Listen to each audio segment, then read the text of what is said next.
नमस्कार, मैं हूं मनमोहन भट्ट।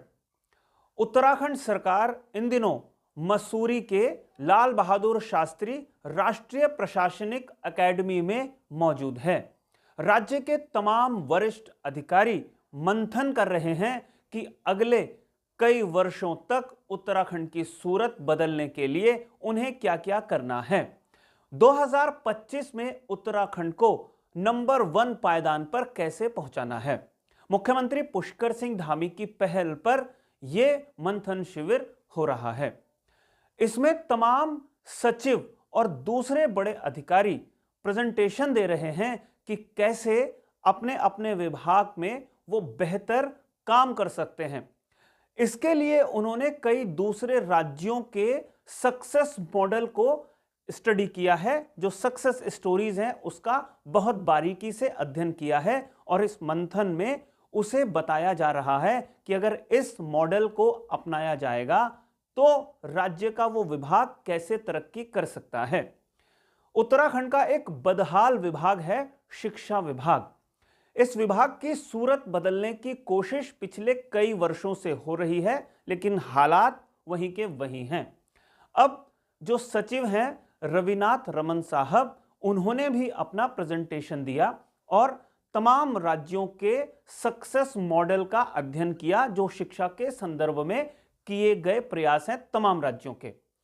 दिल्ली के प्रयास को अपनाने की दिशा में राज्य सरकार आगे बढ़ सकती है, क्योंकि रविनाथ रमन साहब ने जो टीचर और स्टूडेंट, उन दोनों में मेंटर और स्टूडेंट वाला जो अंदाज है दिल्ली सरकार का शिक्षा के क्षेत्र में, उसकी तारीफ शायद कई जगह की गई है। इसलिए उत्तराखंड सरकार के शिक्षा विभाग ने भी उसी मॉडल को अपनी बेस्ट प्रैक्टिसेस में शामिल करने की तैयारी हो सकता है कर ली हो।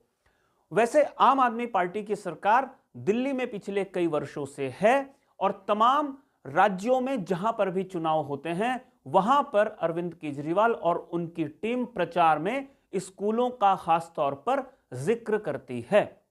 हालांकि भारतीय जनता पार्टी की जहां सरकारें हैं वो दिल्ली मॉडल को पूरी तरीके से खारिज करती है और इसे एक हवा का बुलबुला बताती है। लेकिन अगर राज्य सरकार के सचिव स्तर के अधिकारी तमाम राज्यों के शिक्षा के मॉडल का अध्ययन कर लें और उसके बाद दिल्ली के मॉडल को डिस्कस करें और ये कोशिश हो कि अगर 2025 तक इस मॉडल को वो अपना लें, राज्य के टीचर्स के जरिए उत्तराखंड के बच्चों का कुछ भला हो, तो शायद बात स्पष्ट हो जाती है कि दिल्ली का मॉडल शायद सफल उदाहरण है और राज्य सरकार हो सकता है बिना किसी राजनीति के इस मॉडल पर काम कर सकती है। राजनीति अपनी जगह है, लेकिन अगर किसी राज्य का कोई मॉडल सफलता की ऊंचाइयां प्राप्त कर रहा है तो उसे अपनाने में कोई हर्ज नहीं है, वो भी तब जब अपने यहां की शिक्षा व्यवस्था बदहाल है और उसे बदलने की प्राथमिकता के स्तर पर जरूरत महसूस की जा रही है। अब देखना यह है कि क्या बिना किसी राजनीति के दिल्ली के शिक्षा मॉडल को उत्तराखंड में अपनाया जाता है या इस पर विवाद की छाया भविष्य में पड़ती हुई नजर आएगी। साथियों, अभी के लिए फिलहाल इतना ही। अगली रिपोर्ट में आपसे एक बार फिर मुलाकात होगी, लेकिन जाने से पहले मेरा आग्रह जरूर है, अगर यह रिपोर्ट आपको पसंद आई हो तो इसे लाइक जरूर कीजिए, इस पर कमेंट जरूर कीजिए, अपनी राय जरूर दीजिए, इसे लाइक करके अपने मित्रों तक जरूर पहुंचाइए और इस चैनल पर अगर आप नए हैं या इसे आपने अभी तक सब्सक्राइब नहीं किया है तो इसे सब्सक्राइब जरूर कर लीजिए। नमस्कार।